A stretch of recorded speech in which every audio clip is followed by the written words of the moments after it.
여기서 우리가 용어를 하나 정리하겠는데, 정경화라는 게 있죠. 정경. 그 다음에 의경이 있고 위경이 있습니다.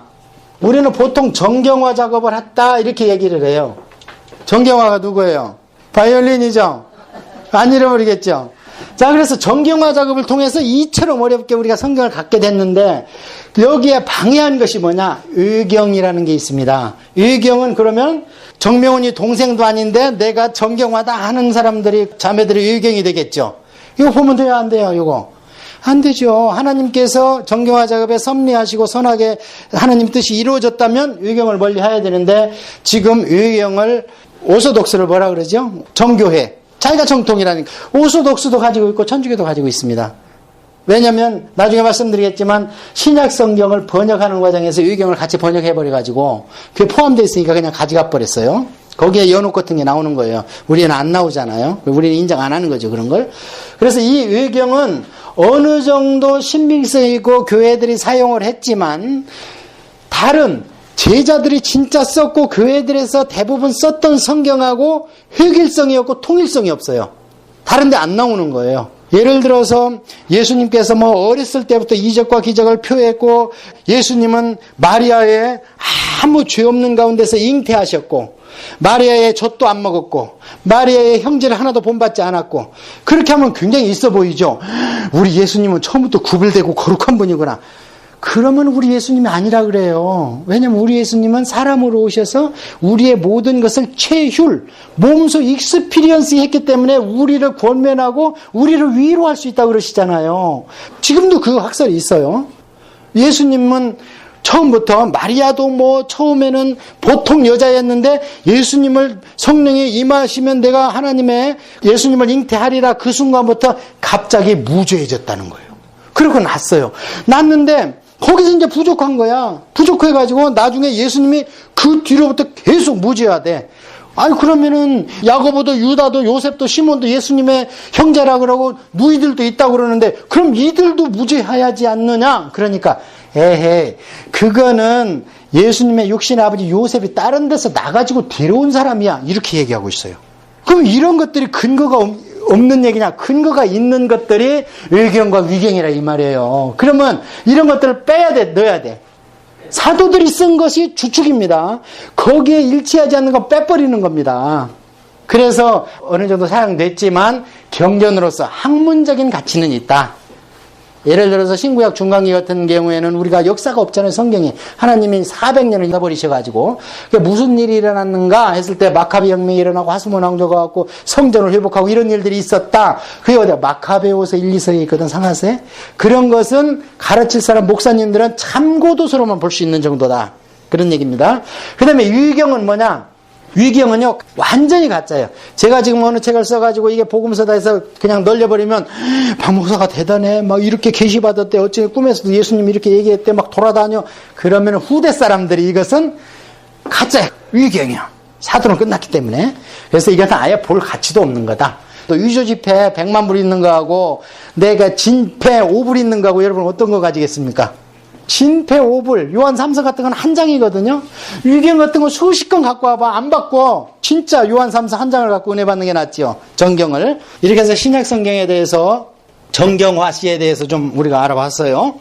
그 다음에 여러분께서 혹시 사본과 역본의 차이를 말씀하실 분 있어요? 사본은 뭐고 역본은 뭐야 도대체? 내가 조금 성경에 대해서 공부하려고 보니까 사본이라는 얘기가 나오고 역본이라는 게 나온다. 금수갈자가 나오기 전에는 어떻게 했어요? 썼죠? 썼는데 그 당시에는 주로 어떤 걸 썼냐면은 원문을 갖다가 이렇게 필사, 요즘에 필사 하잖아요. 그래서 필사를 한 걸 사본이라 그래요. 사진사자예요. 손으로 쓴 거예요. 그래서 손으로 썼다 그러면 필사예요. 그리고 역본은 뭐냐? 번역을 했다는 거예요.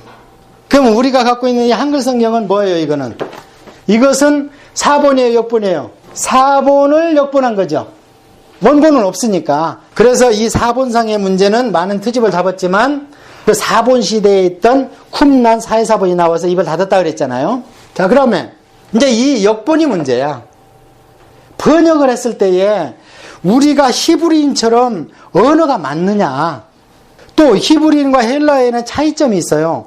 어쩌면 어떤 것은 동사가 발달했고 어떤 것은 형용사가 발달했고, 그리고 헬라어는 히브리어 성격에 비해서 어떤 장점이 있느냐면 헬라는 인문학 사회죠. 사람의 사회예요.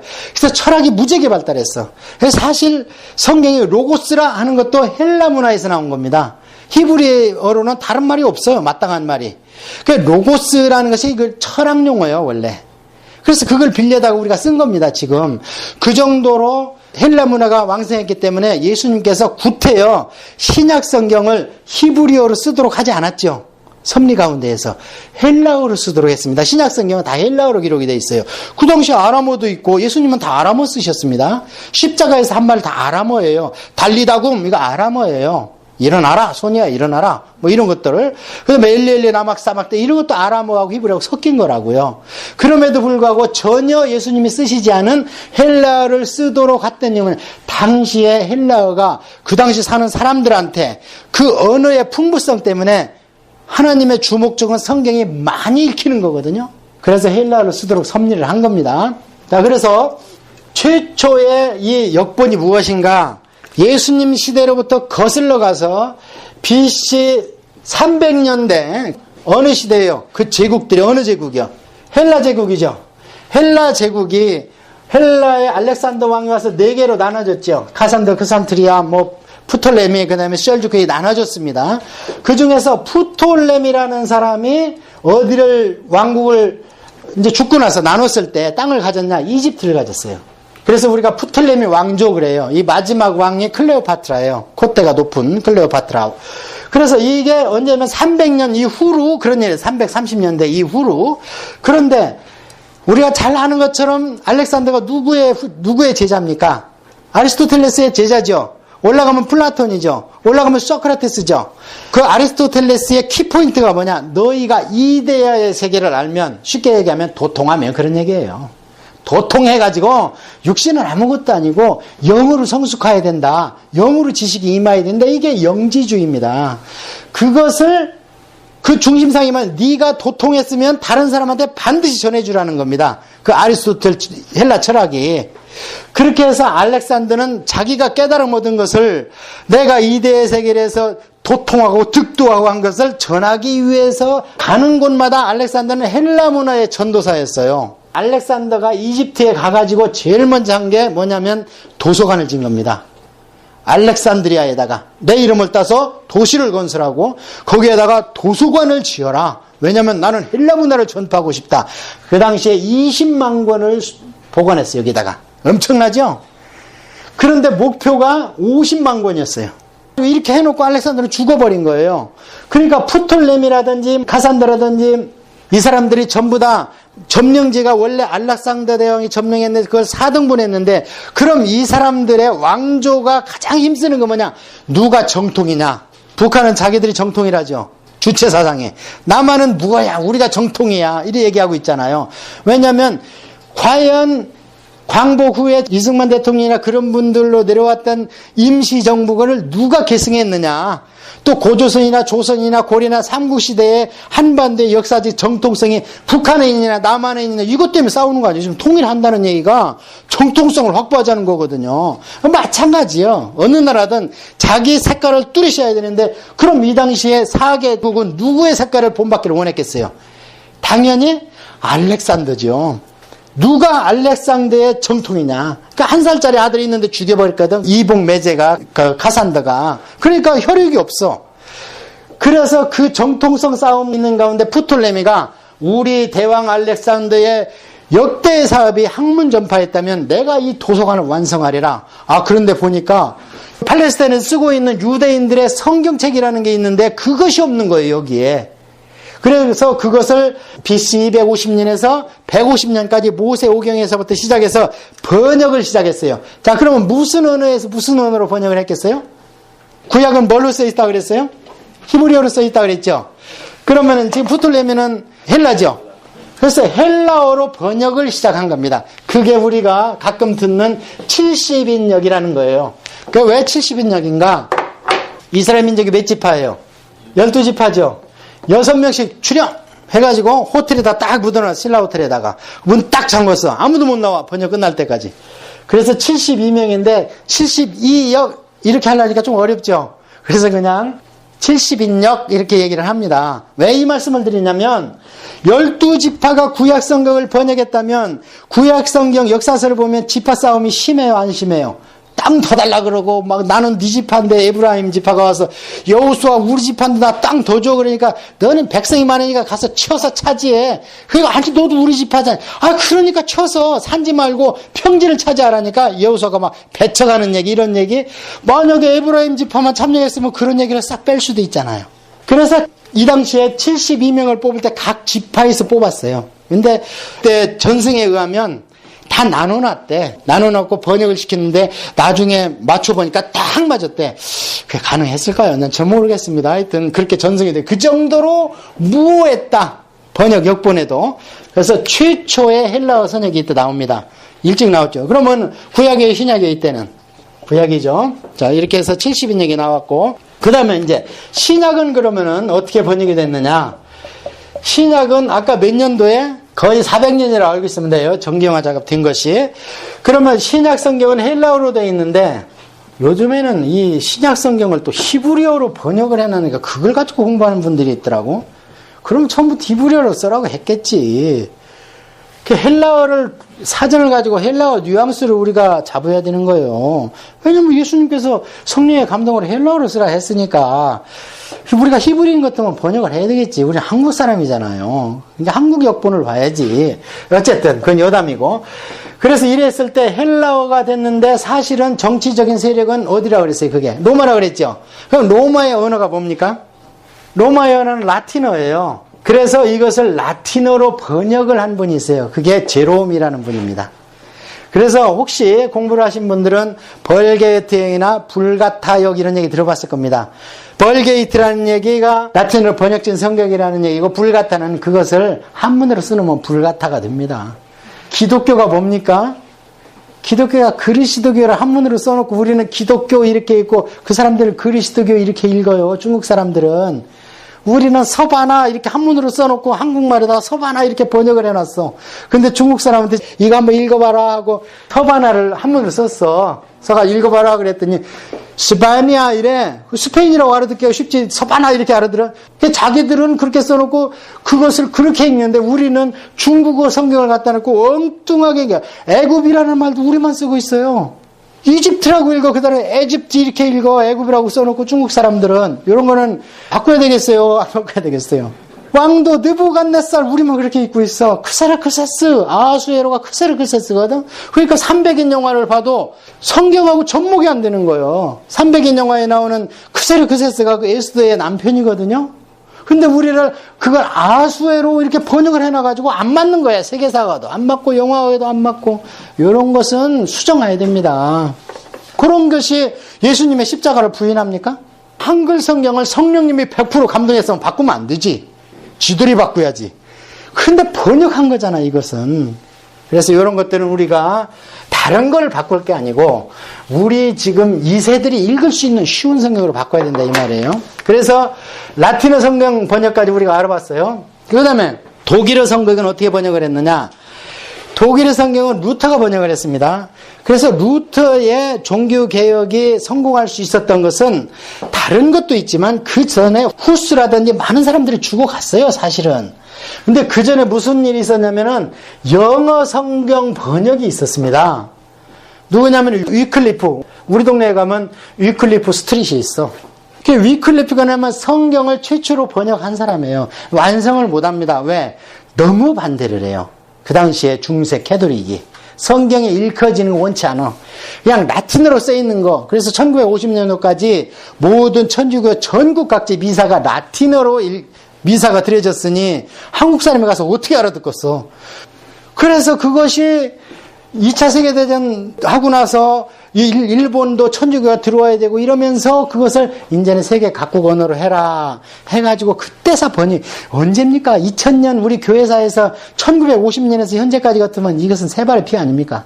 그래서 못 보게 했던 겁니다. 천주교에서. 그래서 번역을 하면은 다 불질러 죽여버렸어요. 라틴어 성경을 영어로 번역하면. 그래서 위클표도 죽었고, 이것을 완성한 사람이 누구냐?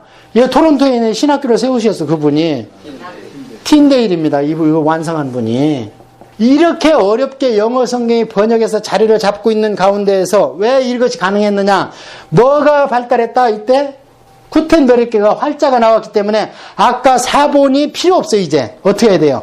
활자하고 필사하고 틀린 게 뭡니까? 활자는 알파벳을 수십 개 만들어놓고 떼다 붙여서 하면 되죠. 창세기 해놓고 그걸 쫙 찍어내버리고.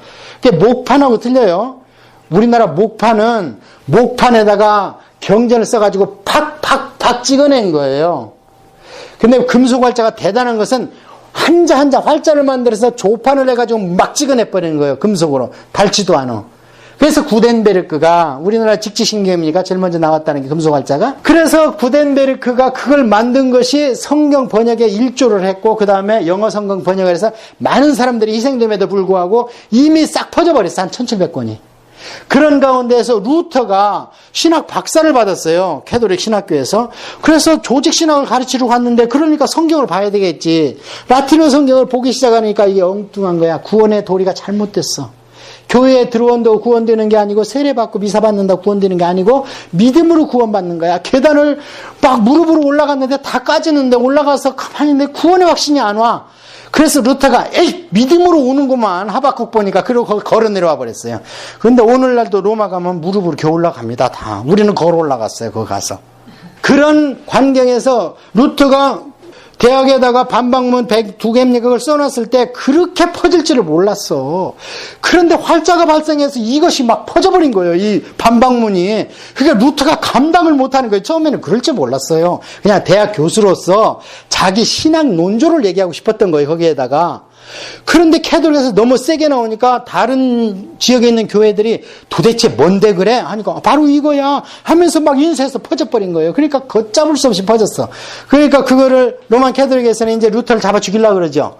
그러니까 루터가 피신해서 할 수 없이 그 독일 영주, 그 당시에는 영주가 이거였어요. 투표권 있는 영주가, 국왕을 뽑을 수 있는 투표권 있는 영주가. 그 영주가 자기 별장에 숭배놨어. 숭배를 할 일이 있어야지, 루터가. 그럼 뭐 했겠어요?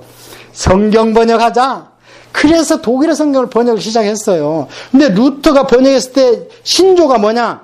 내가 번역한 성경은 지금까지 사람들이 라틴어에 봉사가 돼가지고 읽지 못했지만 이제는 교회 의지 않고 목사 의지 않고 주교 의지 않고 너희들이 직접 팔아 해가지고 독일어 중에서도 가장 쉬운 거.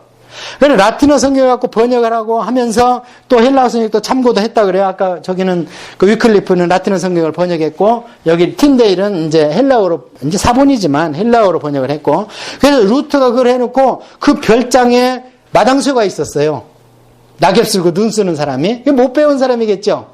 번역을 해서 그 사람을 데려다 놓고 이게 읽어줘 그러면 너 이해하냐? 그러면 뭐 이런 얘기 이거 누가 몰라요? 하면은 그걸 씁니다. 이게 독일어 성경이다. 그런데 읽어줬는데 이게 도대체 무슨 말이요? 나 모르는 단어가 있습니다. 거기. 그러면 다시 번역을 했어. 그 얘기는 루터는 성경의 번역 목적이 대중화에 있었다 이 말이에요. 그래서 제가 여러분 쉬운 성경 우선 보고 공부는 해야 돼. 개역개정으로. 성경이 아직 안 열리신 분은 쉬운 성경, 표준세 번역, 현대어 성경 보라 이 말이에요. 그것이 구원의 도리가 흔들리지 않습니다. 절대. 누가 얘기하는 무슨 킹제임스만 이거다. 우리 정규과정에서 킹제임스 5군데 틀린 거 제가 말씀드렸죠. 왕의 이름 틀린데 왕의 연대 틀린데 근데 무슨 킹제임스 단어 하나마다 영감을 했어 주님이? 주님의 영감 원본에 끝났습니다. 그래서 우리는 여러 성경을 봐야 돼요. 그래서 그런데 너무 센세이션을 일으킨다고 해서 휘둘리면 안 됩니다. 자, 그래서 번역을 얘기를 했고요. 영어와 독일어 번역 과정을 이제 여러분 이해했죠? 자, 그 다음에 이제 사본을 대해서 조금만 설명을 하고 다음 단계로 넘어가겠습니다. 자, 쿰란 사본 제가 말씀드렸고, 이 마수라 사본이라는 게 뭐냐면, 옛날에 히브리 성경은 자음만 있어요. 그래서 이게 여호와인지 야훼인지 잘 몰랐어. 그런데 이 사람들은 눈으로 보고 읽지는 못해. 근데 읽어야 되잖아. 때로는. 아까 말씀드렸잖아. 여러 명 앉혀놓고 읽혀서 필사시켜야 된다고. 그래서 모음을 넣어놓은 게 아도나이예요. 그러니까 아도나이가 YHWH에 들어가야 돼요. 그래 들어가면은 여호와로 읽는 줄 알았는데 나중에 사본이 나와서 보니까 야훼로 읽는 게 더 성경적이다. 그래서 펜타코스탈이 야훼로 읽습니다. 그거로. 저 한국의 순복음교회들이. 그러니까 야훼로 읽는다고 해서 신령한 거 아닙니다. 머리 읽든 상관없어요. 구원의 도리에는. 그래서 맞소라 이게 AD 5세기 정도에 이 사람들이 그 작업을 해놨어. 모음을 넣어놨어. 거기에다가. 그래서 읽을 수 있도록. 그 다음에 신해산 사본 이런 것들은 신해산에 가면 있고요. 그 다음에 성경이 완성됐을 때 교회 시대는 어느 시대였냐면 에베소 시대였어요. 그래서 에베소는 중간지대죠. 아시아로 해서 유럽도 갈 수 있고 이집트로 해서 아프리카로 내려갈 수 있죠. 그 중에 하나가 유럽으로 넘어가서 바티칸 사본이 됐고 그 중에 이집트로 갔던 것이 알렉산드리아 사본으로 됐는데 알렉산드리아는 이집트에서 헬라 문화라고 그랬죠. 그러니까 철학이 발달했어요. 그래서 알렉산드리아에서 나온 것이 뭐냐? 도마복음이야. 그러면 도마복음에 영지주의 사상이 많이 들어가 있겠어요? 안 들어가 있어요? 엄청 들어가 있습니다. 그러니까 그건 볼 필요 없는 거예요. 도마복음 같은 거는. 그것이 그래서 제가 말씀드려요. 나도 한마디 하자. 나도 한매에서 그게 발견된 거예요. 얼마 전에. 근데 그거를 가지고 막 미스터 김도울 씨가 도울을 그냥 줄여서 얘기하면 뭡니까? 저는 말 안 했어요. 그렇게 해서 지금 그거 가지고 요한복음 강해갖고 알았죠 이거? 근데 역본도 헬라어, 라틴어, 독일어, 영어 다 설명했습니다. 이렇게 해서 제1교시 강의를 마치고 잠시 숨 돌립시다. 자, 그 다음에 이제 진짜 오늘의 본론입니다. 이제 성경은 여러분이 좀 아셨고 오늘의 본론은 성경에 흐르는 사랑의 언약이에요. 왜 사랑의 언약인가? 하나님은 이렇게 하실 이유가 전혀 없어요. 그러니까 보수신학 우리 장로교회 등에서 어떻게 얘기를 하냐면 천국에 가면 우리 상급이 없다는 거예요. 왜 없느냐? 구원받은 걸로 됐으. 죽을 수밖에 없는 죄는 일방적으로 당신이 죽어가면서 우리를 구원했죠.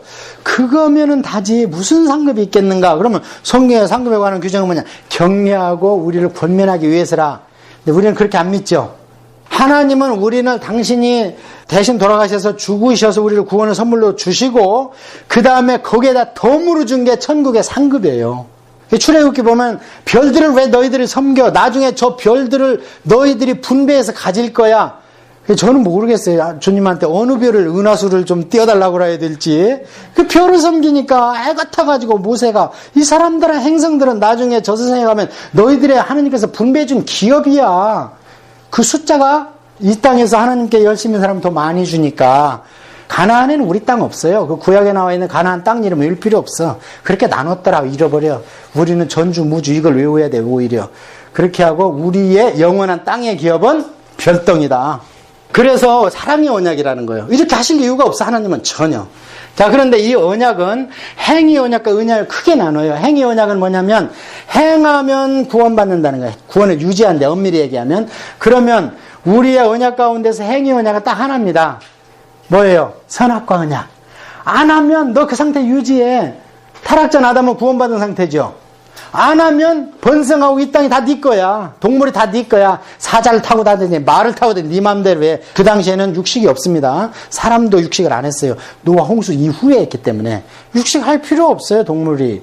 그래서 사자가 나중에 타락했는데 섬유질을 안 먹으면 동물은 죽습니다. 그래서 섬유질을 안 먹는데 성경 가짜지 막 이렇게 얘기를 하니까 나중에 보니까 사자가 말을 잡으면 대가를 쳐받고 맨 먼저 먹는 게 사자가 말의 위를 뜯어먹는 거예요. 그 위에 뭐가 있냐면 섬유질이 있었죠. 그래서 육식동물은 초식동물의 위를 뜯어먹고 섬유질을 흡수합니다. 그러니까 어리석은 인간의 생각으로 자꾸 하나님 반대편에 쓰려고. 하나님 반대편에 쓰면 변호사도 없어 거기는. 여러분 절대 하나님 반대편에 쓰면 안 됩니다. 무슨 일이 있어도 하나님 편에 쓰려야 돼요. 그래서 행위 언약은 딱 하나예요. 그 다음에 은혜 언약은 뭐냐? 말씀드린 대로 하나님이 그렇게 하실 의무가 없는데 우리를 통해서 그 다음에 여자의 후손 언약 주고 노아의 홍수 언약, 무지개 언약 주고 아브라함 언약 주고 안 되니까 나중에 모세 시내산 언약 주고 안 되니까 나중에 여호수아를 통해서 세갈 언약 주고 안 되니까 다윗을 통해서 다윗의 메시아 언약을 주고 쭉 넘어온 겁니다. 안 되니까 나중에 예수님의 십자가의 신약을 줬잖아요. 그게 언약이 흐르는 거예요. 오늘 공부할 거. 그래서 그것은 모든 게 뭐냐? 은혜의 언약이야. 은혜에 기초한 거예요. 하나님 그렇게 하실 이유가 없어요, 전혀. 그 다음에 또 하나, 언약을 앓을 때, 무조건 어디 가면 막 복받고 다윗이 가는 데만 이기고 막 하나님이 승승장구하게 해준다. 죄송하지만 그거는 결론만 얘기한 겁니다. 무슨 얘기냐? 그 앞에 전제 조건이 있어요, 다. 너희가 이렇게 하면, 그런데 그 전제 조건이 없는 게 있어요. 너희가 이렇게 하든 안 하든 나는 이것을 이룰 것이다. 선포적 언약, 하나님에서 원사이드. 그래서 이것은 뭐냐? 편무, 한쪽에서 하나님이. 아니, 의당 여자의 후손 주실 의무가 없어요. 그리고 여자의 후손이 오는데 우리가 아무것도 할 게 없어. 노아 홍수 때문에 내가 너희를 멸하지 않을 거야. 앞으로는 내가 너무 마음이 아파 다 죽이고 나니까 하나님은 후회하신다 그러잖아요. 사람 만든 것을. 어느 정도 마음이 아프면 후회하시지는 않지만 표현을 그렇게 한 거예요. 그래서 그때도 보면은 내가 이제 없게 하지 너희들이 뭐 잘하는 거 아니야.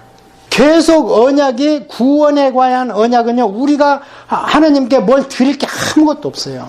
10시간을 기도해도 그게 우리 구원의 조건이 안 되고 내가 억만금을 헌금해도 안 돼. 그거 가지고 무엇이 우리의 생명보다 귀하겠습니까? 무엇이 우리의 천국의 영원한 라이프보다 귀한 게 있어요?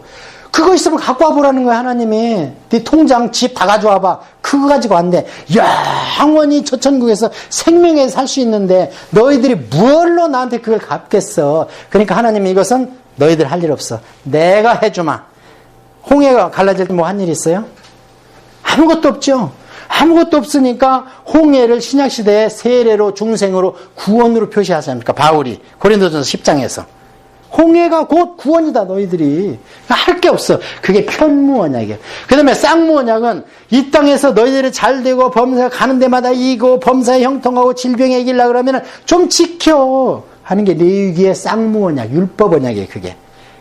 그래서 그 언약을 우리가 이 땅의 삶에서 주님을 영화롭게 하고 예배하고 주님의 제자 되는 것들은 우리가 희생해야 됩니다. 육신을 죽여야 됩니다. 그렇지 않고는 하나도 안 이루어져요.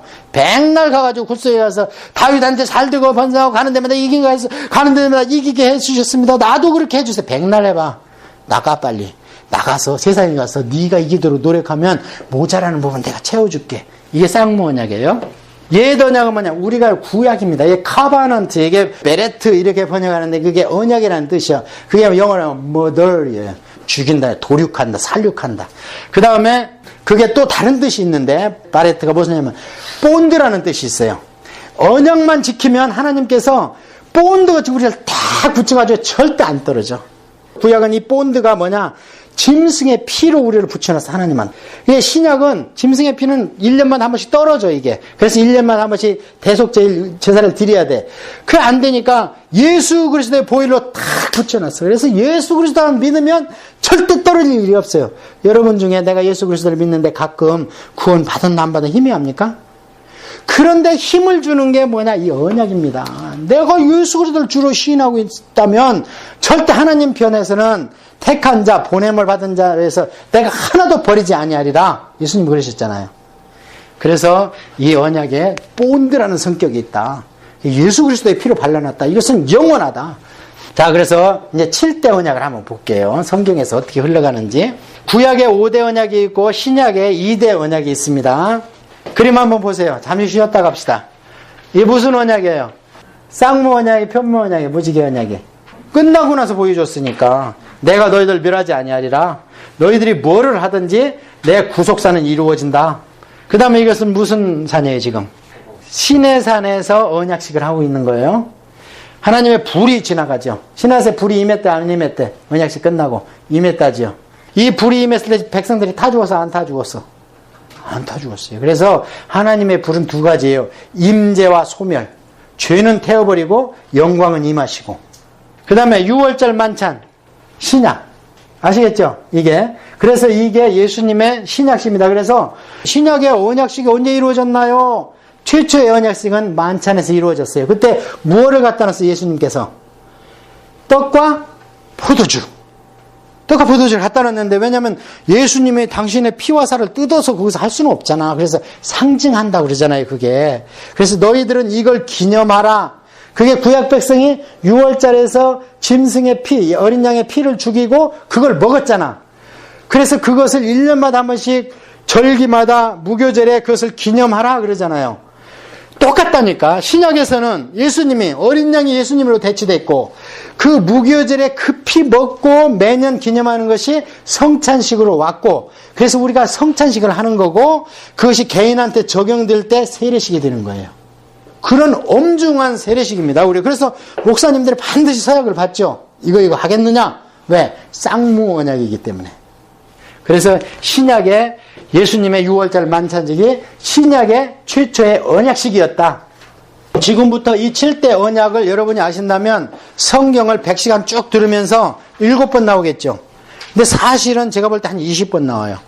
7대 언약이 가지를 쳐요. 그걸 공부할 거예요. 여러분 그 에스라 성경원에 가서 칼럼을 좀 읽으십시오. 제가 이거를 2장 3장 넘어가면 안 읽어 사람들이. 그래서 간단하게 쓰고 있으니까 꼭 좀 읽어보세요.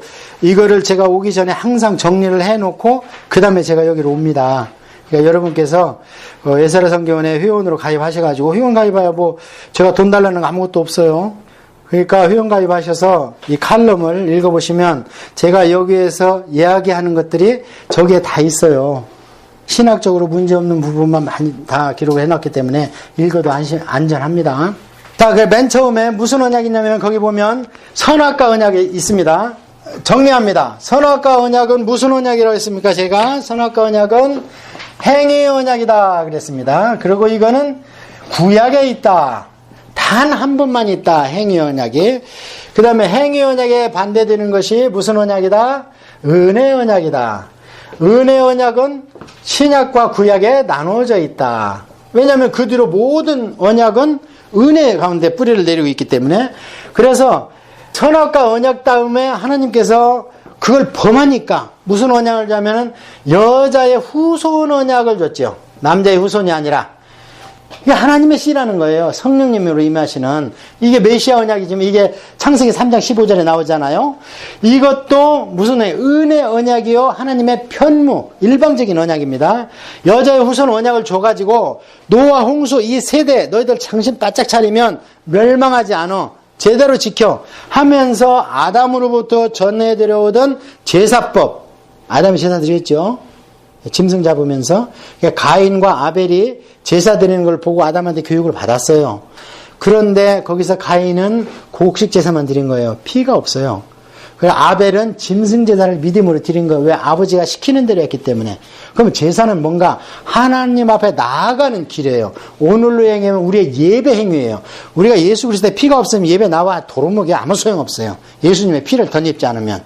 아담이 자기가 무화과나무 잎으로 했을 때 한나절도 못 갔어요. 못 갔지만 나중에 짐승의 피에 가죽 치마를 입고, 괜히 원어로 보면 옷입니다. 옷을 입고 나서는 어떻게 부끄러움이 가려져서 누구한테 나갈 수 있었어요? 하나님한테 나갈 수 있는 겁니다. 그래서 그 가죽 치매가 은혜요 우리의 예배입니다. 그것을 안 가르쳤을 리가 없어요. 가인과 아벨한테. 너희들이 이 치마 입을 때 짐승이 너 죽지. 죽는 대신에 그놈이 죽는 그 대가로 너희들이 옷을 해 입고 부끄러운 데를 가리고 하나님한테 나간다. 부끄러움은 죄의 결과라고 그랬잖아요. 죄는 두 가지라고 그랬잖아요. 부끄러움과 형벌.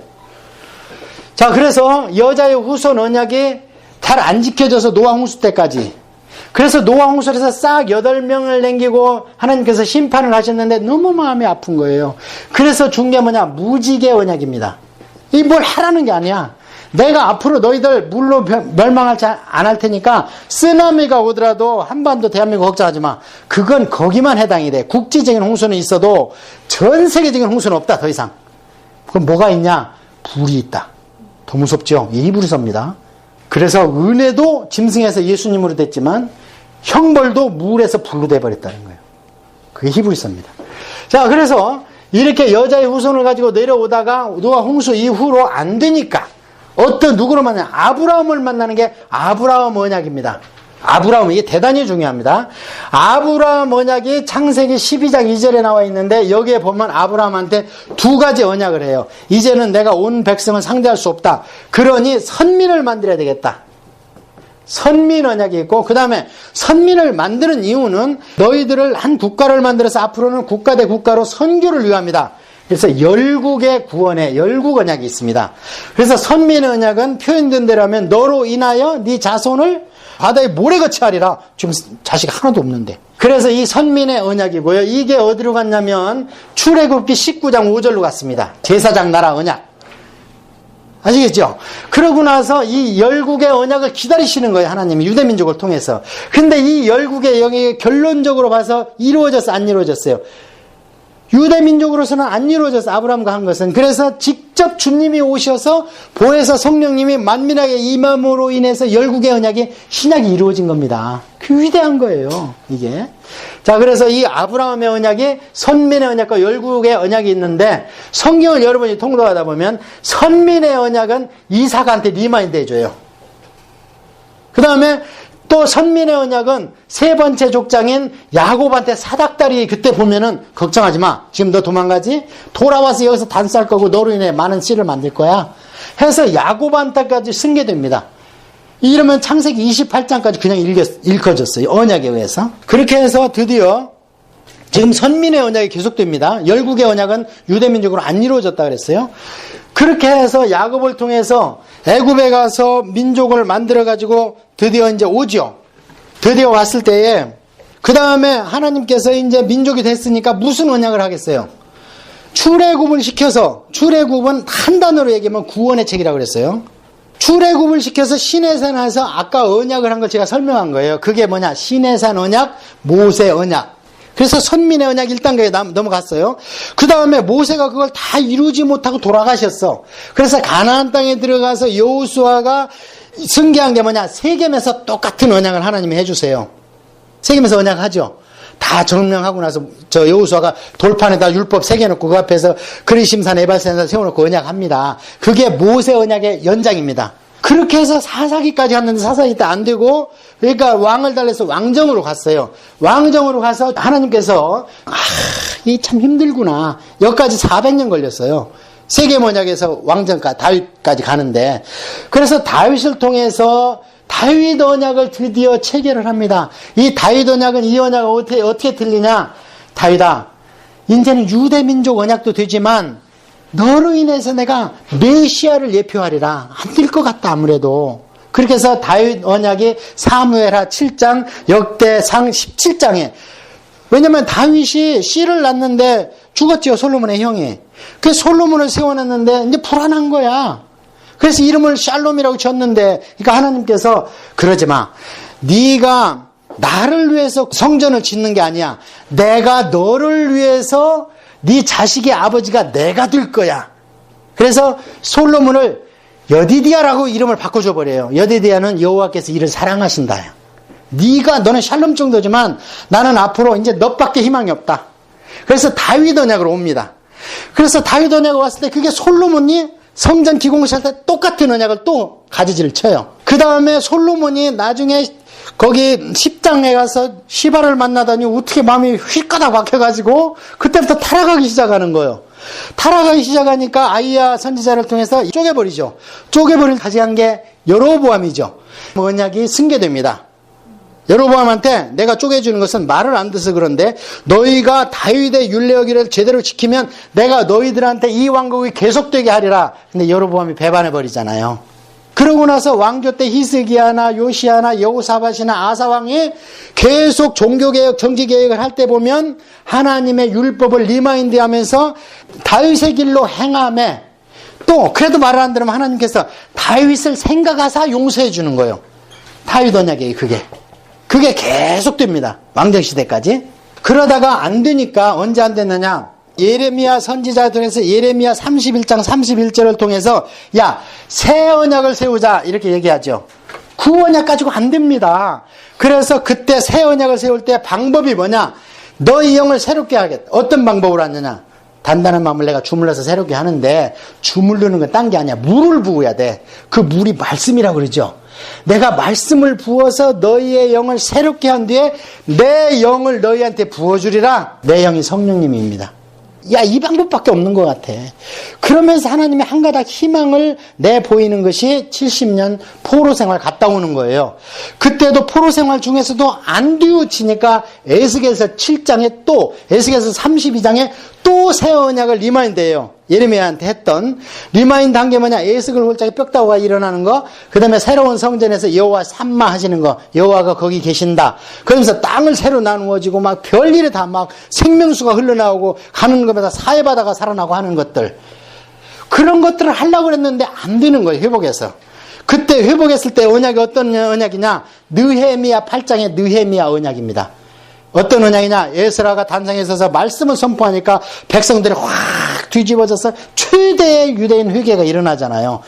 그 다음에 온 인류 최대 회개는 니느웨에서 일어났고 뺏겼어요. 금메달한 니느웨 백성한테.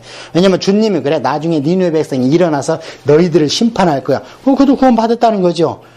주님이 그랬으니까.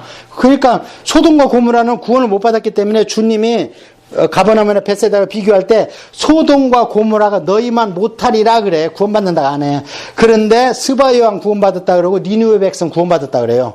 그들이 일어나서 니들 심판할 거야. 그러니까 그들이 구원받았습니다. 그래서 그런 건 뺏겼어. 뺏겼지만 유대인으로서 최대 회개는 이때 일어난 거예요. 느헤미야 언약 때. 그 다음에 또 한 10년뿐이 안 가고 말라기스에서 뒤집어져 버려. 그러니까 하나님의 속이 상해가지고 내가 나 있는 곳으로 돌아가리라. 그래서 하나님께서 친정으로 가버리셔. 별거. 성경에 별거가 있습니다. 예. 하나님은 나 있는 곳으로 돌아가리라. 돌아갔는데 하나님은요, 그냥 잠깐 있는데 인생은 400년이야.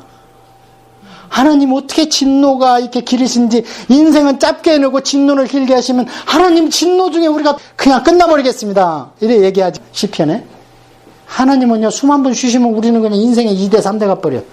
자, 그렇게 해서 돌아와서 나온 게 뭐 어떤 거냐? 메시아 언약 줬던 새 언약을 400년 만에 나온 게 세례 요한이잖아요. 그게 새 언약의 표시입니다. 그렇게 해서 주님이 오셨어요. 주님이 오셔가지고 주님께서는 계속 그 말씀하시는 거예요. 이제 내가 새로운 언약, 신약을 주러 왔다. 그래서 주님께서 모범적인 생활을 3년 반 하시고 마지막 가면서 야, 언약식 맺자. 옛날 같으면 어떻게 했어요? 창세기 15장 보면 횃불 언약이 있어. 아브라함 언약이. 그 12장에서 열국과 선민의 언약 주고, 그 다음에 횃불 언약에서는 칭의를 줘요. 횃불 언약을 줄 때 보면 동물을 쪼개요. 그게 예레미야서 34장에 언약식 장면이 나옵니다. 동물을 쪼개서 혈관이나 신경이나 뼈다구가 붙어 있으면 안 돼, 반쪽이. 왜? 사람이 지나갈 정도여야 돼, 그가. 그러니까 생명이 없이 죽여버린다는 거예요. 언약을 어기면. 그래 끊어놓고 거기를 둘이 지나가는 거예요. 그리고 그 피를 마시는 거예요, 서로. 왜? 언약 어기는 편이 이 짐승처럼 죽임을 당한다는 거거든. 그게 예레미야서 34장에 나와 있어요. 그것을 보여준 게 창세기 15장이에요. 하나님이 짐승을 쪼개고 새는 너무 적으니까 안 쪼개. 쪼개면 그거 어떻게 지나가겠어? 밟으면 깨져버리지. 안 쪼개고 그냥 안쪽에다 놓고 누가 지나가 거기서? 하나님이 지나가죠. 불이. 아브라함아 너 지나가라 해요 안 해요? 안 해요. 지나가면 큰일 납니다. 왜냐면 그 언약 뒤에 말을 안 들으면 아브라함의 씨를 죽여버려야 되냐 그렇게. 하나님만 지나가신 이유가 거가 있더라고. 할 수 없다. 니들이 어겨도 내가 너희들은 못 죽이겠다. 그래서 하나님만 지나가셔. 그럼 아브라함은 혼쭐해가지고 두려움 가운데 자기 후손의 미래만 보는 거예요. 그냥. 그게 하나님의 은혜입니다. 궁율이고. 우리 못 지킬 거 알아요. 넘어지는 거 알아요. 예수 믿어도 넘어지는 거 알아요. 그러니까 십자가 붙들라는 거야. 해보다 안 되면 십자가 붙들라는 거야. 처음부터 십자가만 붙들고 씨름하지 말고. 그렇게 해서 예수님이 오셔가지고 계속 그 말씀하시다가 언약식을 할 때 아까 그 얘기한 짐승의 고기와 짐승의 피를 제껴놓고 히브리서에 그러잖아요. 이제 예수 그리스도께서 당신의 피와 살을 우리한테 주셨다. 단번에 이 땅의 성막과 성전이 아니라 하늘나라의 지성소에서 그렇게 하셨다. 그런데 그것을 보여줘야 하는데 보여줄 게 없어. 보여준 것이 뭐냐? 사리오 피와 떡과 포도주예요. 가나 혼인자한테서 왜 물이 포도주였느냐 아십니까? 가나 혼인자한테 옛날에는 물로 되는 줄 알았어요. 물은 생명이고 성령이고 말씀이에요. 거기에 물에 머무르는 유대인 백성은 아직도 피를 안 믿어. 예수님의 피를. 그래서 가나 혼인잔치에 물을 아구까지 채우라는 거예요. 주님께서. 채우고 나서 퍼다주면 그게 포도주가 되어 있는 겁니다. 우리가 말씀 없이 예수 피 믿는다는 거 저는요. 나우팅. 말씀으로 성경을 꽉 꿰끌어져야 거기서 물이 아구까지 채워졌을 때 퍼다주면 예수님의 피가 나오는 거지. 대충 찾는데 퍼다줘요. 그게 뭐냐면 그 성결식 할 때 쓰던 물이라 이 말이에요. 그게 물로 다 되는 거 아니야. 물로 안 되고 피까지 변한다니까. 그게 오늘 얘기하는 신약입니다. 그래서 예수님께서 그것을 얘기하시고 최후만찬에서 이렇게 앞으로 해라. 그렇게 해서 상징적으로 그 자리에서 예수님이 피와 살을 뜯어내지 않았기 때문에 거기에 화채설, 사제가 기도하면 예수님의 피와 살이 되고 된다. 맞아요? 틀려요? 틀립니다. 상징입니다. 그건 상징. 그 당시에 그렇게 하면 우리는 최후의 만찬을 생각하시라 이 말이에요. 그 일 이후에 바로 예수님의 살과 피를 찍히셨잖아요. 원래는 6월절 만찬이 6월절 지나고 하는 거잖아요. 원래 유대인들. 근데 예수님은 앞당겨서 했잖아요. 그날 죽어야 되니까. 바레트, 언약, 찢기고 머덜 살육당하셔야 되니까. 그래서 신약이 됐어요. 그게 신약에 3요소가 있어요. 신약은 그 언약이 있고 그 다음에 그게 이제 보혈의 언약이라고 그래요. 믿음의 언약, 보혈의 언약, 구원의 언약. 이제는 그것만 믿으면 되는 거예요. 근데 그것만 믿어갖고 되느냐? 안 된다는 거예요. 이제는 예수님 시대, 그 당시에는 예수님만 믿으면 됐지만 예수님이 올라간 뒤에는 예수님으로 안 보이는데 어떻게 예수님 믿어요? 예수님의 영을 믿어야 되니까 성령님을 믿어야 되는 거예요. 그게 성림 강립 언약입니다. 그게 누가복음 24장에 나와 있는 거예요. 그 다음에 사도행전 1장 4절에 떠나지 말고 여기서 기다려. 그게 언약입니다. 떠나지 마. 여기서 기다려. 그래서 그 사람들이 전부 갈릴리 사람들이요 했는데 전부 안 가. 갈릴리에. 안 가고 500명은 어중이 떠중이 다 예수님 가는 거 구경하고 언약에 딱 도장을 찍었는데 나머지는 예루살렘 사람인가 봐요. 다 가버렸어. 갈릴리 사람들을 믿고 있다가 120명이 수지 맞아버린 거예요. 그게 마가의 다락방의 오순절 성령 강림 약속이 이루어졌죠. 그게 신약의 두 번째 요소예요. 성령 강림. 마지막 요소, 남아있는 요소가 그럼 뭐겠어요? 예수님이 다시 오신다. 재림이 신약입니다. 그게 신약의 3요소. 예수님의 초림, 대속의 언약. 두 번째, 성령님의 강림의 언약, 교회와 성령의 언약. 세 번째, 예수님의 재림의 언약. 재림의 언약은 예수님이 못을 칵 쳤어요. 요한계시록에. 내가 속히 가리라. 내가 이 말이니 천사의 권능으로 구름 타고 오리라. 약속이죠, 이게. 신약의 세 요소입니다. 자, 이렇게 해서 우리는 언약에 대해서 공부를 다 했고, 자, 그렇다면 우리는 어떻게 해야 되는가? 구름 타고 바람 따라 헤매지 말고 신앙이 어떻게 해야 되겠어요? 언약의 표를 붙들라 이 말이에요. 이게 믿음은 체험에서 오는 게 아닙니다. 말씀에서 믿음이 와서 믿음을 가지면 하나님의 체험은 보너스를 줘버리는 거예요. 이게 바울의 두라노 신학교 아닙니까? 말씀만 2년 동안 매일 모이니까 그냥 보너스로 귀신 나오고 앞치마 가져가고 뭐 가져가도 다 나가버리고. 오늘날 이런 것들이 교회에서 선포돼야 돼요. 다른 얘기 할 거 없습니다. 성경만 해도 할 얘기 너무 많아요. 저지 언약에 대해서 1년도 설교하라면 하겠어요. 얼마나 힘이 납니까? 우리 신앙에 바람 잡고 구름 타는 게 아니잖아요. 뭐예요? 말뚝과 같이 십자가를 붙들고 하는 신앙생활이잖아요. 감정이 내가 움푹집중하고 우울증도 오고. 그때 해낼 수 있는 게 무엇이냐? 그냥 말씀을 듣는 거예요, 그냥. 그러면은 돌아버릴 것 같으면 하나님 차라리 돌아버리게 해주세요. 저를 말씀으로 그냥 돌아버렸으면 좋겠습니다. 바울도 돌았다 그러는데 나의 60에 말씀 듣다 눈물 질질 흘리고 통곡하면 도운 거 아닙니까? 너무 외롭습니다, 주님. 에스라 성경은 너무 외롭고 힘은 안 들어. 제가 미쳤기 때문에. 돈도 안 아까워, 전혀. 그런데 너무 우리 동역자들이 목사님들이 인정해주고 좀 1000명, 10,000명 있는 데 가서 외치고 싶거든, 저는. 하나님 너무 외롭습니다. 그냥 몇 명 넣고 물론 전화보다 귀한 생명이기 때문에 제가 하기는 하지만 그 약속했어. 오게 할 때 한 명 놓고 됐거든, 제가. 하나님 이게 뭡니까 했는데 그 생명이 네 생명하고 똑같은데 가벼이 보지 마. 그래서 한 명만 와도 합니다, 저는. 하지만 인간적으로 벌써 이 7년, 8년 차인데. 그러니까 주님이 뭔 말씀을 주시냐면은 마지막 때에 곳간에서 새 것과 한 것을 꺼내주는 서기관을 내가 기뻐한다. 성경에 있어요, 없어요?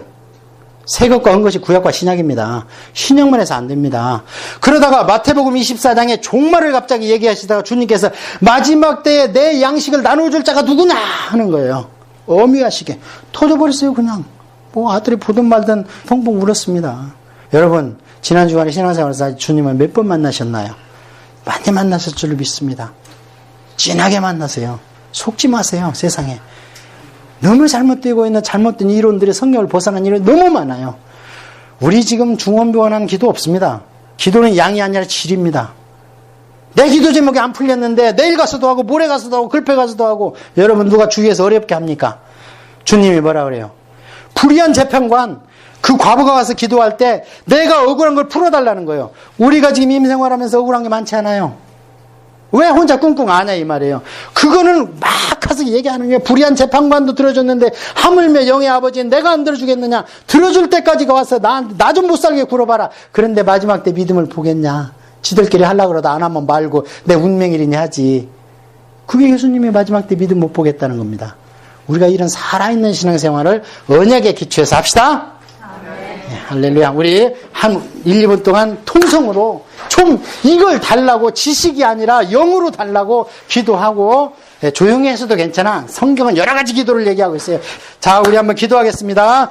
주여 아버지 하나님 감사합니다. 오늘 언약의 말씀을 들었습니다. 저희들은 성경이 그냥 쓰여진 게 경전이요 교훈인 줄 알았는데 성경은 하나님의 이야기고 인생의 이야기고 하나님의 우리의 개인과 가정에 어떻게 내가 너희와 동행했다. 내가 어떻게 너희들에게 사랑과 긍휼과 헤데스의 인자를 베풀기를 원했다는 말씀이 있습니다. 아버지 하나님 이것은 사람을 교훈하는 거 사람을 가르치는 거 선하게 가는 길이 아니고 생명의 길입니다. 이 생명의 길을 찾아서 저희들이 헤매서 여기까지 왔사오니 아버지 우리 사랑하는 성도들이 에사라 성경은 저희를 본받지 말고 말씀을 본받게 하시고 성령님을 만나게 하시고 말씀의 영을 만나서 아버지 하나님 신앙의 방황이 끝나버리게 하여 주시옵소서. 아버지 하나님 말씀으로 믿음이 생기고 믿음이 생긴 자에게 아버지 귀신이 나오고 병이 낫고 환경이 풀어지고 재정적인 압박에서 풀어지는 보너스를 허락하여 주셔서 다윗처럼 정말 내가 가는 곳마다 이기게 해주신 놀라운 역사들이 우리에게 있게 하여 주시옵소서. 아버지의 언약은 본드입니다. 이 본드는 예수 그리스도의 보혈이